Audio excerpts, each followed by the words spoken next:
All right, so I just left from FedEx. I just picked up a printout of my latest work in progress. Actually, it's one of the scripts that I came out to Los Angeles with, and I did a rewrite of it, I don't know, maybe like a couple of years ago.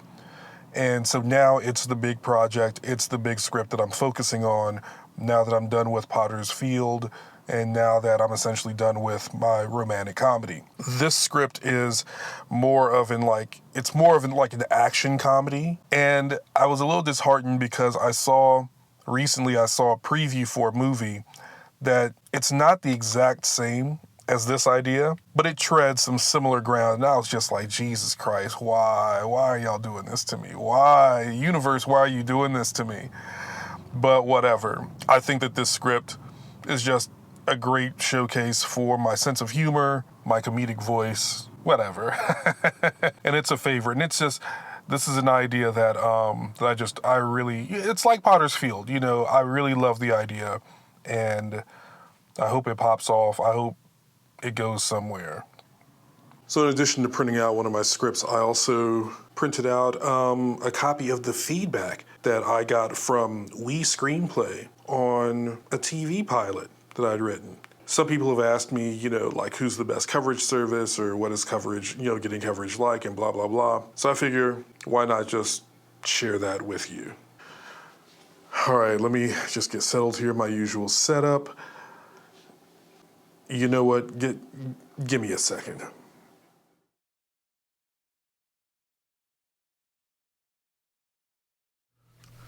Okay, now, isn't this better? Doesn't this all look better?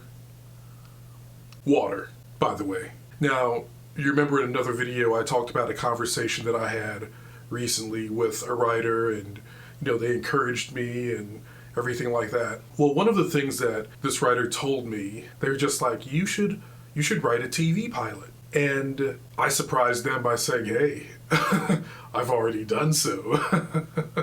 Now, in coming out here, I fancied myself as a features writer. Like I was completely focused on writing feature films. And to be honest, that's still where I am. I am a movies guy. Not really much of a TV person. But after being out here and meeting people, talking with people, working with people, I began to see TV for what it is. We're certainly in another golden age of television. There's lots of opportunity for TV writers. There's lots of opportunity to create, these shows, these characters, these worlds, and tell all these stories in unique ways. And just all these opportunities, whether we're talking about like traditional broadcast TV or we're talking about cable or streamers or even, platforms like YouTube. There are ways to tell these stories in a serialized format. So I thought to myself, okay, even though I am focused mainly on features, let me give TV a shot. So I wrote a pilot. And I cheated, y'all. I cheated because the pilot is based off of my novel Guestlist. Hey. I'd never thought about adapting Guestlist as a feature, but in thinking about TV and thinking about serialized storytelling, I was just like, I felt like that the way the novel was written kind of lends itself to the serial nature of like TV. And I will say this, it's not as simple as just writing the novel in screenplay format. You really have to think about the story differently, the characters and the situations differently. You have to structure things in a different way. It's not as simple as cut and paste. And I mention that because in the feedback that I got, I feel that some of those challenges kind of presented themselves, and that's something that the reader picked up on, and they had questions about the story, and they're just like, why? And so as far as WeScreenplay, I like WeScreenplay. This is, I don't know, maybe my 4th or 5th time using their coverage service. And what I like about their service is that, well, number one, they're quick.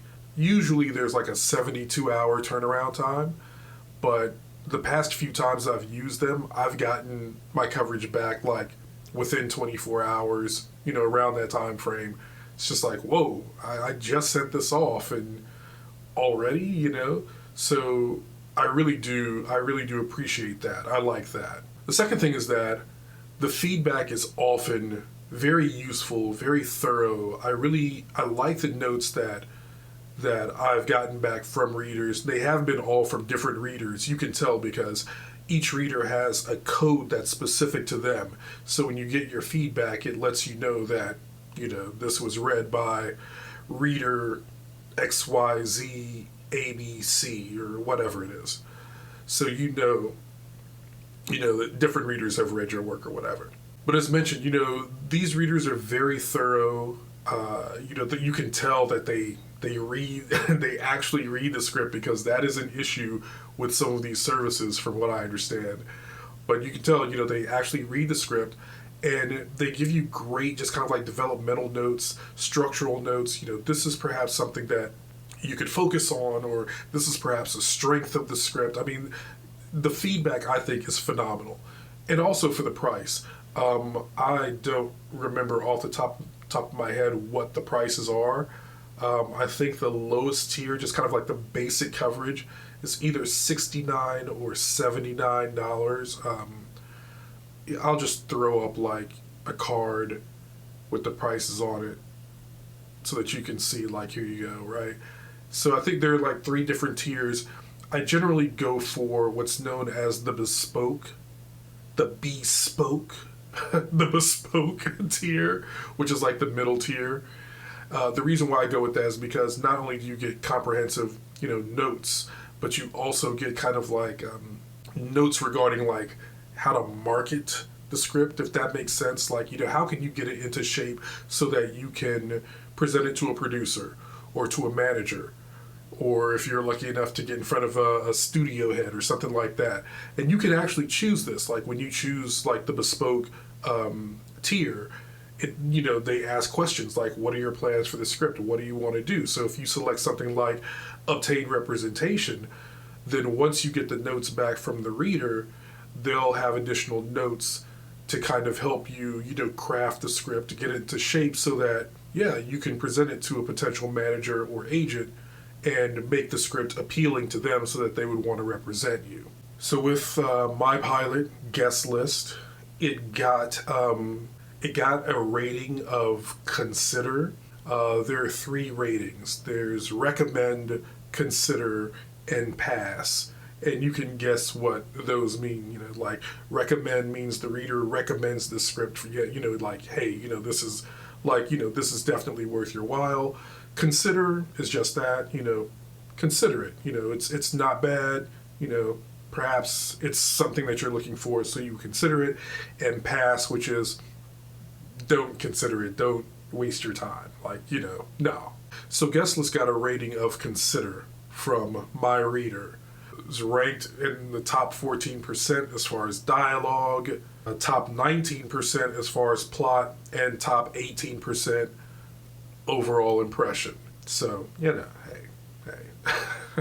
The reader did mention many times in the coverage that they liked the script, so that made me happy. As a matter of fact, let me just read some of the feedback that I got.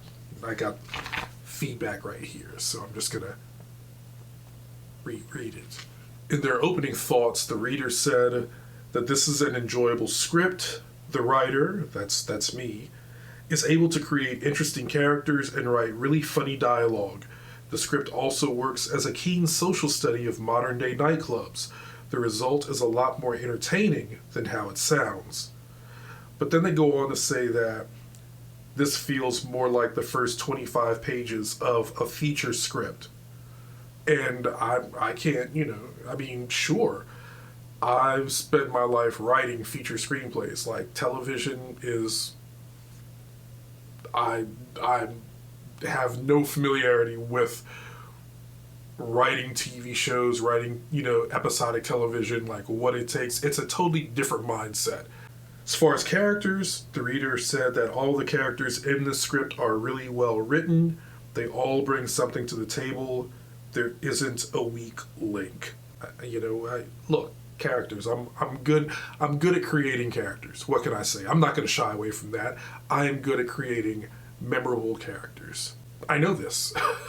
The reader does go on to say that there's a moment when Juliet, who's the main character of the script, is talking to the bottle waitress at the nightclub and asks the waitress if she likes what she does. And after waitress responds, Juliet takes this in. And the reader didn't understand like what that meant. Like the reader wanted to know like what was going on in Juliet's mind. What does this mean? Take this in. What does this mean for the story? For me, knowing how the story is going to play out, especially since it's based on a completed work, I already know what Juliet is thinking and whatever. And for me writing this, that's something that would be revealed over the course of the series. But I guess this is something that the reader felt should have been more openly or effectively communicated in this pilot. Regarding plot, reader says this is not a plot-driven script. It's more about spending time with these characters. And I guess that's true, because in the novel, it's kind of like a hangout. We hang out with these different characters in these different scenarios. There is a plot, but I will admit, and I think this is generally the case with most of my scripts, I am more invested in the characters than I am in like the plot. There's always a plot, there's always a story, there's always like conflict, but I concentrate more on characters than I do on plot. I want my actors to win Oscars and other awards. I want, that's what I do. One thing that the reader touched on is how the script opens focused on two guys, Swan and Birch, who are trying to get into the nightclub, and they're denied entry into the nightclub, and then they don't appear in the rest of the pilot. And again, this goes back to what I was saying earlier about trying to restructure the novel to make it conform to this format, to television, right? Because for those of you who've read Guestlist, Juliet is the main character, and the secondary main character is Swan.